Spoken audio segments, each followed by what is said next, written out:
మనం ఈ రోజు ఇక్కడ బషీర్బాగ్ ప్రెస్ క్లబ్ లో ఉన్నాం. ఇక్కడ గద్దర్ గారి కూతురు వెన్నెల గద్దర్ గారు ఉన్నారు. ఆ గద్దర్ అన్నది ఈ రోజు జయంతి సందర్భంగా ఇక్కడ ఒక మీటింగ్ ను గద్దర్ అభిమానుల సంఘం ఆధ్వర్యంలో నిర్వహిస్తున్నారు.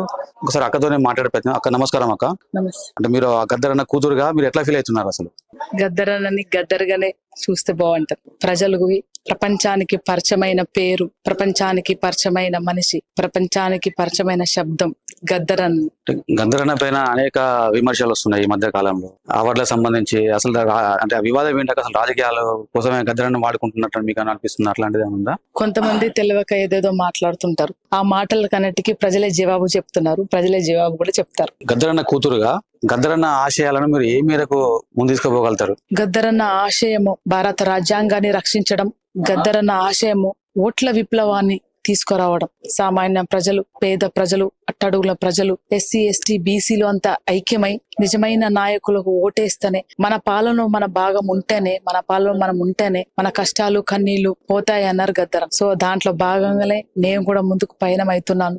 నాకు ఏ పని ఇచ్చినా, నేను ఏ పని చేసినా చిత్తశుద్ధిగా చేస్తే అదే గద్దరన్నకి ఇచ్చిన ఇవ్వాలి. గద్దర్ అన్న కూతురుగా మీరు సాంస్కృతిక సారథిలో ఇప్పుడు చైర్మన్ గా ఉన్నారు. ఎట్లా ఇప్పుడు తెలంగాణ ఉద్యమకారులు చాలా మంది ఉన్నారు, కళాకారులు, వాళ్ళకి ఏ మేరకు మీరు న్యాయం చేస్తారు? తెలంగాణ ఉద్యమంలో వేలాదిగా లక్షలాదిగా తమ జీవితాలను త్యాగం చేసి, తమ కుటుంబాలను వదిలి రోడ్డు మీద పల్లె పల్లె పాడుతూ ఆడుతూ తమ జీవితాలను అంకితం చేసిన ఎంతో మంది ఉద్యమకారులు, కళాకారులు చాలా కష్టాలలో ఉన్నారు. వారికి రాష్ట్ర ప్రభుత్వం తప్పకుండా ఉపాధి కల్పన కల్పిస్తాను, తప్పకుండా వాళ్ళకు కావాల్సిన గౌరవం దక్కిస్తానని చెప్పింది. సో దీనికి ఒక ప్రణాళిక, ఒక కార్యాచరణ రానున్న టైంలో జరగబడుతుంది.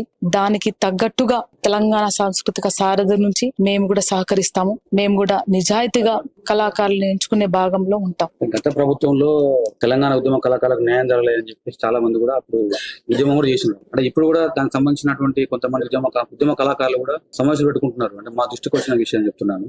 అంటే వాళ్ళకి ఎట్లా ఎంతో న్యాయం జరుగుతుంది? అందరికి ప్రతి ఒక్కరు న్యాయం చేయలేరు. అంటే ఎట్లా అసలు వాళ్ళకి ప్రతి ఒక్కరికి ఇప్పుడు ఈ రోజు కూడా వాళ్ళు అప్పుడు ఎట్లా ఉన్నారు, ఇప్పుడు అట్లే ఉన్నారు, చాలా ఇబ్బంది పడుతున్నారు వాళ్ళు ఉపాధి లేక.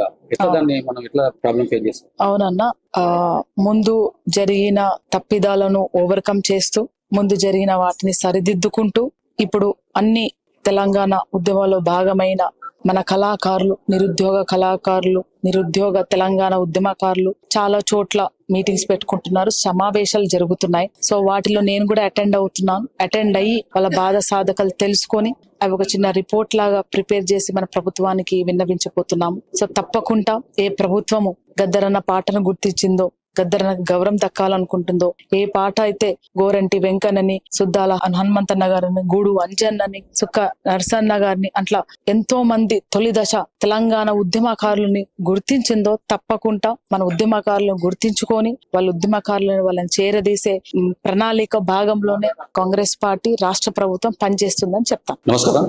మనం ఇప్పుడు ఇక్కడ బషీర్బాగ్ ప్రెస్ క్లబ్ లో ఉన్నాము. సిఎల్ యాదగిరి గద్దర్ అభిమానుల సంఘం అధ్యక్షులు. అన్నతో కలిసి కానీ అనేక దశాబ్దాలుగా ఆయనతో కలిసి పనిచేసినప్పుడు ఒకసారి ఆయనతో మాట్లాడే ప్రయత్నం. నమస్కారం అమ్మ. గద్దర్ అన్నకు నాకు ఉన్న సంబంధం అన్నదమ్ముల సంబంధం. మేము ఆ క్లాస్ ఏర్పడేది డి నరసింహరావు గారి ఆధ్వర్యంలో. మేము 6th క్లాస్ ఉన్నప్పటి నుండి అక్కడ ట్యూషన్లకు వెళ్ళే వాళ్ళము. అక్కడ ట్యూషన్లు చెప్పడానికి గద్దర్ అన్న కూడా వచ్చిండు. అక్కడ నుంచి మాకు పరిచయము. మరి ఆ పరిచయము తుదకు అన్నదమ్ముల ఇదైపోయింది. మేము 97 నుంచి కూడా ఫుల్ ఆయన మీద ఆరోపణలు వచ్చినప్పుడు ఆరోపణలు సరిగా వాళ్ళు కొట్లాడిలో వాటితోని కొట్లాడి మళ్ళా అన్నాను 97లో కాల్పు జరిగిన తర్వాత ఇవన్నీ వచ్చినాయి. వచ్చిన సందర్భంలో మేమంతా కలిసి వాళ్ళతో మాట్లాడించి అన్నకు అట్లాంటి లేవు అని చెప్పేసి దాంట్లో ఉన్న ఏటు చెట్టు వరకు వచ్చిన ఆరోపణలలో సగ భాగం నేను అది గద్దర్ మీద వేయడం సరికాదు అని చెప్పేసి ఒప్పిన తర్వాత ఆయన సస్పెన్షన్ రద్దు చేసి మళ్ళీ రియాక్టివ్ అయ్యాడు. ఆ విధంగా ఆయన వెంబడే కలిసి ఉన్నా కాబట్టి ప్రతి ఒక్క రంగంలో నేను అన్న ఒక కుడిభుజంగా పనిచేసినటువంటి వ్యక్తిని. ప్రతి ఒక్క కార్యక్రమంలో పోయేవాడిని. మొన్ననే ఒక గుట్కాల వ్యాపారం చేసి గుట్కాలో అమ్మి దొంగతనంగా అమ్మి కోర్టు సంపాదించుకున్నటువంటి బండి సంజయ్ గారు గద్దర్ అన్న మీద ఆరోపణ చేశారు. ఆ ఆరోపణను మేము గద్దర్ అన్న అభిమానుల సంఘం నుంచి తీవ్రంగా ఖండిస్తున్నాం. ఎందుకంటే గద్దర్ అన్నతో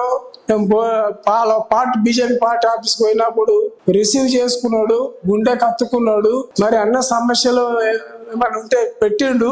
ఆ సమస్యలలో కూడా అన్న కొన్ని క్లియర్ చేసిండు. కిషన్ రెడ్డిని, దత్తాత్రేయను, అనేక మంది బీజేపీ నాయకులను కలిసినప్పుడు లేని కష్టము మరి ఇప్పుడు ఎందుకు బండి సంజయ్కి వచ్చిందో అర్థం కావడం లేదు. అయినా ఇది ఈ యొక్క పద్మశ్రీలు గాని, పద్మ విభూషణ్లు గాని, కవులకు, రచయితలకు, సంఘ సేవ చేసిన వాళ్లకు, వాళ్ళు ఎవరైనా కానీ పేదోళ్ళైనా ఉన్నోళ్ళైనా ఇది ఇవ్వాల్సిన ధర్మము కానీ కేంద్ర ప్రభుత్వానికి. కానీ ఇక్కడ రాష్ట్ర ప్రభుత్వము 10 మంది పేర్లు పంపిస్తే అందులో 2కి ఇవ్వడం అన్యాయం. అయినా కద్దరన్న బ్రతుకుంటే ఈ అవార్డును కూడా తిరస్కరించేవాడు.